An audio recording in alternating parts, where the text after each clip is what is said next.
마지막으로는요, 최근에 도시정비법이 개정된 내용하고 간단하게 상가 판례를 좀 말씀드릴까 합니다. 먼저 24년도 1월 30일 날 개정 시행된 도시정비법과 행위 제한들이 있어요. 여기 보면은 도정법 19조에 보면은 19조 7항이 바뀌었어요. 그래서 국토부 장관, 시도지사, 시장, 군수 또는 자치구청장은 기본 계획을 공람 중인 정비 예정 구역 또는 정비 계획을 수립 중인 지역에 대해서 정비구역 지정되기 전에 일정한 날짜를 택해서 권리산정 기준일 외에도 행위 제한을 걸을 수가 있어요. 그래서 이 부분은 3년 이내의 기간을 통과돼 1년만 연장할 수 있도록 되어 있어서 이 기간이 도과되고 나면은 구역정이 안 됐다고 하면 더 이상 연장이 안 돼요. 그리고 이 기간 3년 플러스 1년까지 해서 진행을 해나가다가 중간에 정비 구역이 앞당겨지면은 그 날짜가 바로 권리산 행위 제한이 더 걸리는 것이죠.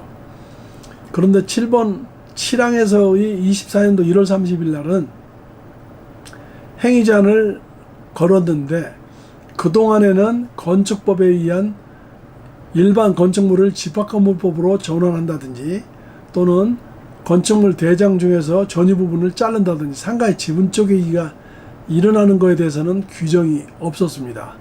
건축물이 건축 토지 분할 정도만 규정을 하고 있고 나머지 부분은 규정이 없어가지고 사실은 이 두 가지 건축물이 대장으로 전환한다든가 상가 지분 쪼개기 일어나더라도 속수무책이었는데 이제는 1월 30일 이후로는 제한을 할 수 있고 거래를 금지할 수 있다.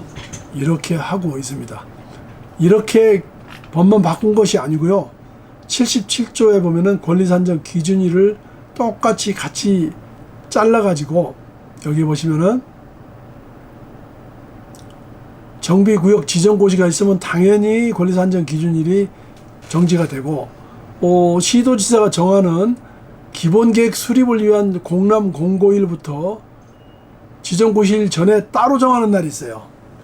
우리 서울시 보면은 시부에 보면은 공동주택 재건축 재개발 해가지고 권리산정 기준일을 정하는데 그동안에는 한 필지 토지를 분할한다든가 또는 토지와 주택을 분리한다든가 나대지를 철거하고 나대지 위에 건축물을 건축하거나 기존 건축물을 철거하고서 공동주택을 짓는다든가 이럴 경우에만 권리산정 기준일을 고시를 했던 것입니다. 그런데 이번에는 77조에서는 아까 19조에서 행위 제한의 두 가지의 양태를 새로운 모습을 행위 제한을 걸어놨듯이 집합건물 일반 건축물을 집합건물법으로 전환시킨다든지 집합건물법 중에서 전유 부분을 자른다든지 해서 늘어나는 경우에 대해서는 권리산정 기준일을 정해서 새로운 주택을 또는 새로운 상가를 공급받지 못하도록 제한하는 규정을 별도로 똑같이 줬던 것이죠. 그리고 말씀드리듯이 이렇게 늘어난 권리산정 기준이나 행위 제한을 위배해서 늘어난 토지 등 소유자의 수의 경우에는 재건축 사업에서 토지 분할 소송에서 늘어난 수는 제외한다고 되어 있어서 이게 아무리 숫자가 늘어나더라도 10분의 1이 넘더라도 그걸 공제하고 나면은 10분의 1 이하가 되면은 당연히 토지 분할 소송이 가능하도록 이렇게 잘라놨던 것입니다. 그래서 1월 30일 날 상당히 많은 조문들이 바뀌게 됩니다. 또 그리고 이걸로 끝나는 게 아니고 76조 1항에서도 같은 날짜에 관리처분의 내용이 이렇게 바뀌어서요. 여러분도 굉장히 주의를 하셔야 됩니다.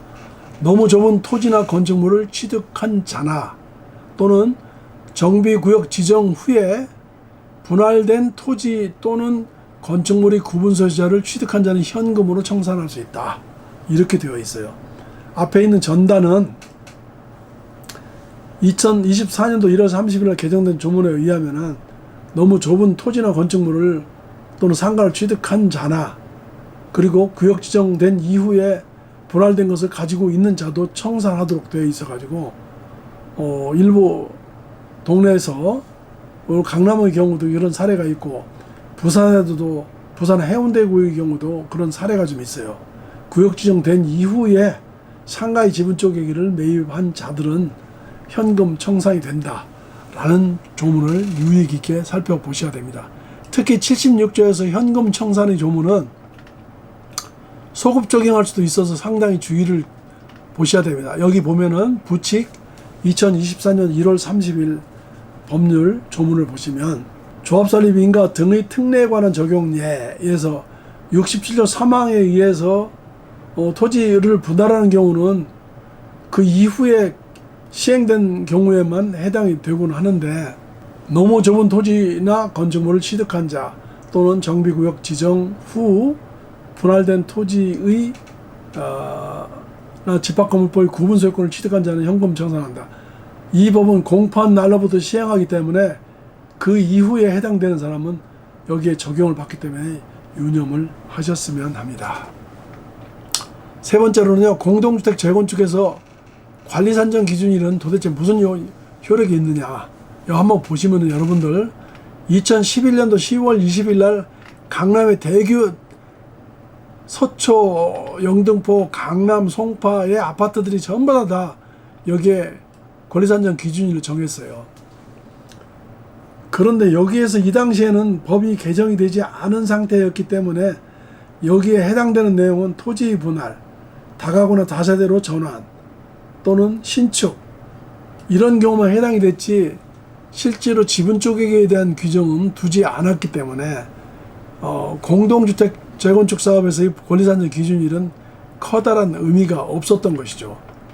즉 다시 말해서 이제 1월 30일부터는 여러분들 잘 아다시피 이러한 것들이 권리산정 기준에 적용이 되고 현금 청산도 되고 그 다음에 토지 분할 소송에서도 제외된다 라고 한다는 점은 유념하시기 바랍니다.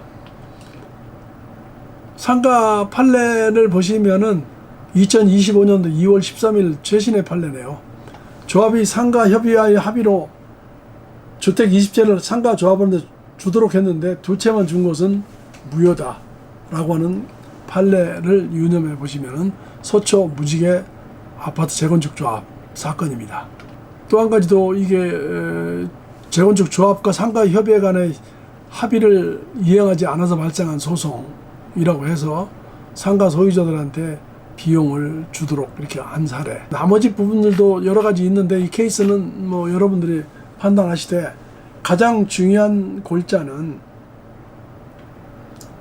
사업 초창기 때 창립총회의 즈음에서 상가와 아파트의 조합과 추진위원회와 합의 부분은 여러분들이 잘 판단하셔서 합리적인 내용으로 무리하게 요구하지 않고 독립정산지를 요구함으로 인해서 아파트도 빨리 사업을 갈 수 있도록 서로 협의를 통해서 이것을 상가와의 협의서 내용을 잘 이행할 수 있도록 정관의 못을 박아서 서로가 합리적인 재건축 사업을 진행해 나갔으면 하는 바람입니다. 파트 1과 파트 2에서 제가 여러 차례 걸쳐서 설명을 했습니다만은 제가 여러 가지 특정상 일부 조합을 특정할 수도 없을 뿐더러 이렇게 되어 있어서 여러분들이 향후에 이 유튜브를 보시고 궁금하신 점이 있으면은 나중에 우리 사무실에 왕림해 주시거나 하시면은 좋은 풍부한 사례들을 가지고 설명을 드리도록 하겠습니다. 장시간 동안 들어주셔서 대단히 감사합니다.